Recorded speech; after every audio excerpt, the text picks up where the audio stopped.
All right. Welcome to the Amplification Show. I'm your host, Justin Jackson, and today I'm going to talk about how to get your stuff noticed, mostly blog posts, podcasts, videos, and hopefully get people to notice your product. Really, we're all here because we want people to know. Who would like people to notice their thing, their product, their blog posts? All right, I've got 10 minutes to try to help you out. Here we go. So I think the first thing we've got to realize is that nobody wakes up in the morning and says, I hope I get to read some boring blog posts today. The funny thing is, if we're honest, is we all wake up every day and we hope people read our boring blog posts. And the first thing, and really probably the most important thing, is you've got to make interesting stuff. You've got to write good stuff. And if it's not good stuff, it's not going to get noticed. How many of you have heard of this movie? Put your hands way up. Almost everybody. I'm still petrified of this movie. I haven't seen it yet. I was like really scared about horror movies. And my wife was saying, it's really not that scary. But that's interesting. Like, is this the best horror movie ever made? No. It's not like the best independent movie ever made. Why does everybody in this room know about this movie? And it's not even a new movie. It's been around for a while. Well, they did two interesting things. First is they were interesting. They did something that no one had done before. They sent all these actors out in the woods and really didn't tell them what they were doing. Did it with all that shaky handycam stuff before that was cool. So it was interesting. When people were around the water cooler, they were talking about it. And this was really before social media, so there were actual water coolers that people were talking around. They also had distribution. So you need interesting content and you need distribution. And they had a great grassroots advertising campaign that they did where they were basically trying to pretend that this was a real thing. Like it was like a documentary about people. I think it's about a witch, right? Yeah. So two things. You need the right distribution. Okay, here's another way to think about this. Think about the public consciousness is above that red line. It's like this invisible glass ceiling that we're all trying to get through. And most of us are down here where it's noisy and it's hard to get heard, right? Everyone is publishing the same generic stuff. It's all the same. It's like, like Chris Rock. You guys have all heard of Chris Rock, the comedian, because he's above that glass ceiling. You haven't heard of Justin Jackson, the comedian, because I'm not that good. I'm like down here where everyone else is, right? So you have to break through that glass ceiling. Incidentally, if you want to use Hacker News or Product Hunt or Designer News or any of these kind of communities as a channel, it works the same way. The only stuff that really gets noticed is the stuff that's on the homepage and really the top three. And it becomes reinforcing, right? So every time Chris Rock and I go head-to-head for comedy gigs, he's going to win every time because people know about him. It's self-reinforcing. So amplification is really great content and good distribution channels and timing. So here's a story. 2011, I published this blog post, and I think I pushed it pretty hard, put it out to Twitter, etc. 1,000 views for the whole year, 365 days. Fast forward to 2013, and I could see that this topic was bubbling up again. People were talking about it on Twitter. There was a thread in Hacker News that was really popular. And so I said, okay, I'm going to re-promote the blog post. And in one day, it got 50,000 views. And one way to think about it is it's kind of like watching a big wave come. How many of you have ever surfed before? You know, like you watch the big wave and you like paddle out. I've never surfed, so this might be a bad analogy. But you paddle up to like catch the wave. It's kind of like that. I could see like all this interest coming, and I thought, okay, well, I'll just paddle out and like try to ride the wave. So part of amplification is timing, waiting for the big waves. Okay, so here's how we practically do this. Step one, research. This is really the most important step. The reason is when you understand your audience's pain, you'll be better able to define the problem. And really what we're looking for is nerves. Like we want to find like what is the nerve of my audience? What's the nerve of my customer base? What's the nerve of my community that I could take out and write some content on? And the places you do research are online, forums, subreddits, news aggregators, etc. Don't forget about offline. I've been hanging out in the back of the conference here, watching you guys open up your laptops and like do stuff on your screens while you're supposed to be listening to the speaker.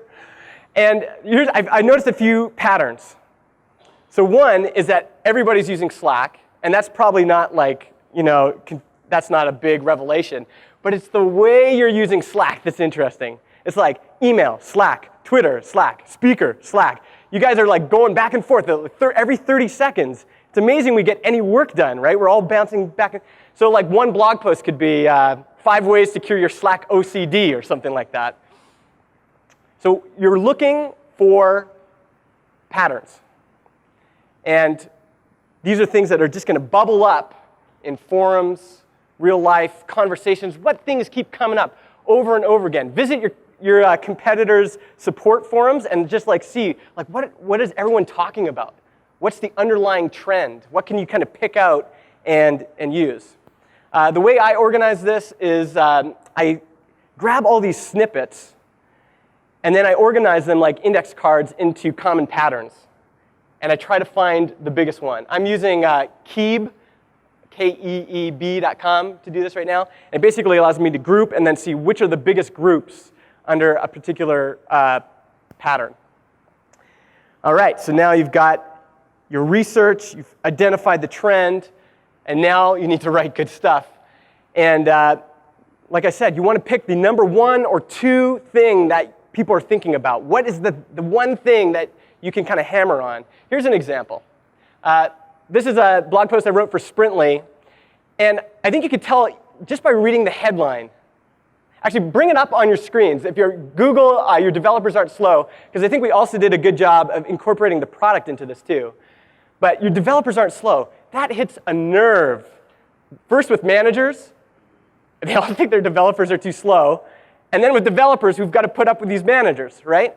So it hit this nerve that people could really identify with, and it got shared a lot. It had 100,000 views that month. It was shared 6,000 times on social media.